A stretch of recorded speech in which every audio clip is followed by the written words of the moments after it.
ಎಲ್ಲದರಲ್ಲೂ big boss ಮನೆ ಒಳಗೆ ದಾಖಲೆ ಬರೆದ ಹನುಮಂತ. ಸೊ ಏನಾಯ್ತು, ಏನು ಮಾಡಿದ್ರು ನೋಡ್ಕೊಂಬರೋಣ ಬನ್ನಿ ವೀಕ್ಷಕರೇ. ಈ ಒಂದು ವಿಡಿಯೋ ನೋಡೋಕ್ಕೂ ಮೊದಲು ನೀವು ನಮ್ಮ ಚಾನಲ್ಗೆ ಸಬ್ಸ್ಕ್ರೈಬ್ ಆಗಿಲ್ಲ ಅಂದರೆ ಈ ಕೂಡಲೇ ಸಬ್ಸ್ಕ್ರೈಬ್ ಆಗಿ, ಹಾಗೆಯೇ ಪಕ್ಕದ ಬೆಲ್ ಐಕನ್ ಕ್ಲಿಕ್ ಮಾಡ್ಕೊಳ್ಳಿ ವೀಕ್ಷಕರೇ. ಸ್ನೇಹಿತರೆ, ಬಿಗ್ ಬಾಸ್ ಮನೆಯಲ್ಲಿ ಹನುಮಂತ ಅಂದರೆ ಯಾರಿಗೆ ತಾನೇ ಇಷ್ಟ ಇಲ್ಲ ಹೇಳಿ. ಹನುಮಂತನ ಹಾಡುಗಳು, ಹನುಮಂತನ ಕಾಮಿಡಿ, ಹನುಮಂತನ ಮಾತು ಎಲ್ಲವೂ ಕೂಡ ಇಷ್ಟ ಆಗಿದೆ.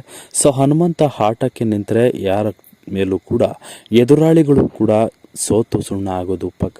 ಸೊ ಬಿಗ್ ಬಾಸ್ ಮನೆಯಲ್ಲಿ ತನ್ನ ಅಚ್ಚುಕಟ್ಟಾದ ಒಂದು ಟಾಸ್ಕ್ನಲ್ಲಿ ಉತ್ತಮವಾದ ಆಟವನ್ನು ಆಡಿ ನಿಯತ್ತಿನ ಆಟಕ್ಕೆ ಎಲ್ಲರಲ್ಲೂ ಕೂಡ ಗೆದ್ದು ಬೀಗಿ ಇವತ್ತು ಫಿನಾಲೆ ಟಿಕೆಟನ್ನು ಮೊದಲಿಗೆ ಪಡೆದುಕೊಂಡಂತಹ ಹನುಮಂತ ಇವತ್ತು ಬಿಗ್ ಬಾಸ್ ಮನೆಯ ಫಿನಾಲೆ ಟಿಕೆಟ್ ಪಡ್ಕೊಂಡು ಒಂದು ಮೆಟ್ಟಿಲನ್ನು ಹೇರಿದ್ದಾರೆ ಅಂತ ಹೇಳಿದರೆ ತಪ್ಪಾಗಲಾರ್ದು ವೀಕ್ಷಕರೇ.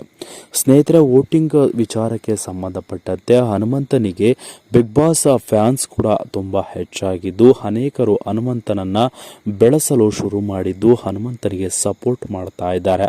ಬರೋಬ್ಬರಿ ಓಟುಗಳನ್ನು ಪಡೆದುಕೊಂಡ ಹನುಮಂತ ಇದೀಗ ದಾಖಲೆ ಮೇಲೆ ದಾಖಲೆಗಳನ್ನು ಬರಿತಾ ಇದ್ದಾರೆ. ಒಂದರಕ್ಕಿಂತ ಹೆಚ್ಚು ಇನ್ನಷ್ಟು ಕಳೆದ ವಾರದಿಂದ ಈ ವಾರವೂ ಕೂಡ ಹೆಚ್ಚು ಮತಗಳನ್ನು ಪಡೆದುಕೊಳ್ತಿದ್ದ ಹನುಮಂತ ಇದೀಗ ಎಲ್ಲದರಲ್ಲೂ TRP ಕಿಂಗ್ ಎನಿಸಿಕೊಂಡು ಇದೀಗ ದಾಖಲೆಗಳನ್ನು ಉಡಿಸ್ ಮಾಡಿದ್ದಾನೆ. ಹಳೆ ಸ್ಪರ್ಧಿಗಳು ಇದ್ದಂಥ ಒಂದು TRP ಆಗಿರ್ಬೋದು, ಹಾಗೆಯೇ ವೋಟಿಂಗ್ ಲಿಸ್ಟ್ನಲ್ಲಿ ಹನುಮಂತ ಎಲ್ಲರನ್ನು ಮೀರಿಸಿ ಇದೀಗ ಮುಂದಕ್ಕೆ ಹೋಗಿದ್ದಾನೆ.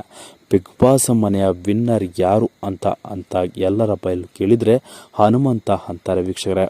ಬಡವರ ಮಕ್ಕಳು ಬೆಳಿಬೇಕು ಅನ್ನೋ ಒಂದು ಉದ್ದೇಶ ಬಿಗ್ ಬಾಸ್ ಮನೆಯಲ್ಲಿ ಈ ಒಂದು ಪದಕ್ಕೆ ಅರ್ಥ ಸಿಕ್ಕಿದೆ ಅಂತಾನೆ ಅನ್ಕೋಬೇಕು. ಏಕೆಂದರೆ ಹನುಮಂತನಿಗೆ ಅಷ್ಟು ಫ್ಯಾನ್ಸ್ ಪೇಜ್ ಇದ್ದು ಹನುಮಂತನಿಗಾಗಿ ಸಪೋರ್ಟ್ ಮಾಡಿ ಹನುಮಂತ ಗೆಲ್ಲಲು ಅನೇಕ ಪೋಸ್ಟರ್ಗಳನ್ನು ಹಂಚಿ ಅನೇಕ ಜನರು ಹನುಮಂತ ಗೆಲುವಿಗಾಗಿ ದೇವರ ಬಳಿ ಹರಕೆಯನ್ನು ಹೊತ್ತಿಕೊಂಡಿದ್ದಾರೆ. ಬಿಗ್ ಬಾಸ್ ಮನೆಯಲ್ಲಿ ಇಂತಹ ಒಂದು ದೇವರ ಮನುಷ್ಯ ಬಿಗ್ ಬಾಸ್ ಮನೆಯೊಳಗೆ ಇದ್ದಾನೆ ಅಂದರೆ ಅದು ನಿಜಕ್ಕೂ ಒಂದು ರೆಕಾರ್ಡ್ ಅಂತಾನೆ ಹೇಳ್ಬೋದು ವೀಕ್ಷಕರೇ.